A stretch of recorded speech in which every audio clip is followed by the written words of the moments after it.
हवन करने के पहले कुंड हो या स्थंडिल हो उसका पंचभूषी संस्कार करना चाहिए। तो पंचभू संस्कार 5 प्रकार के संस्कार बताए गए हैं। 5 प्रकार के संस्कार बताए गए हैं। कैसे करना चाहिए इसको मैं बता रहा हूँ, आप ध्यान देकर के सुनो।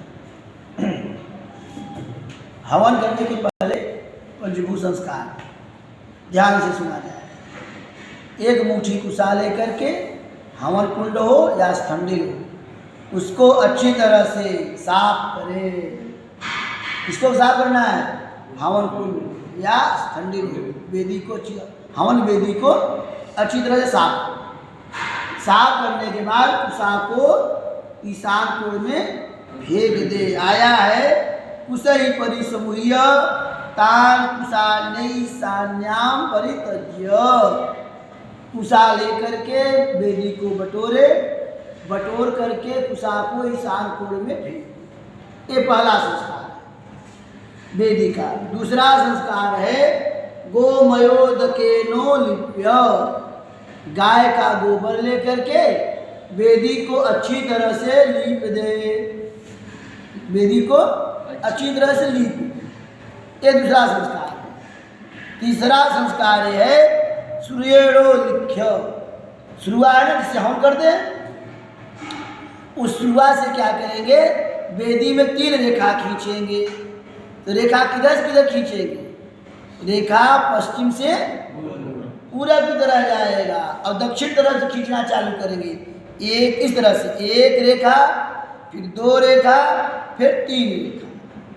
पश्चिम से पूरब गया, एक दक्षिण से चालू किए, 1 रेखा पश्चिम से पूरब, फिर दूसरा रेखा पश्चिम से पूरब, फिर तीसरा रेखा पश्चिम से पूरब। 3 रेखा खींचा गया। सूर्येणो लिख्य। ये तीसरा संस्कार है वेदी का, 3 रेखा खींच।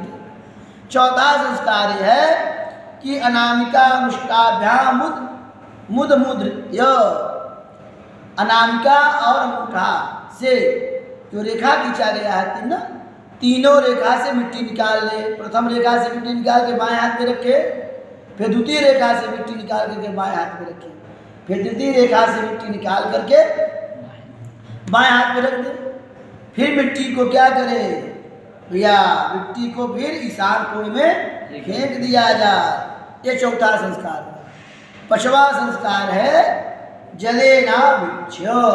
हाथ में जल दे करके वेदी पर छींट दे, मार्जन कर दे। ये 5 संस्कार है।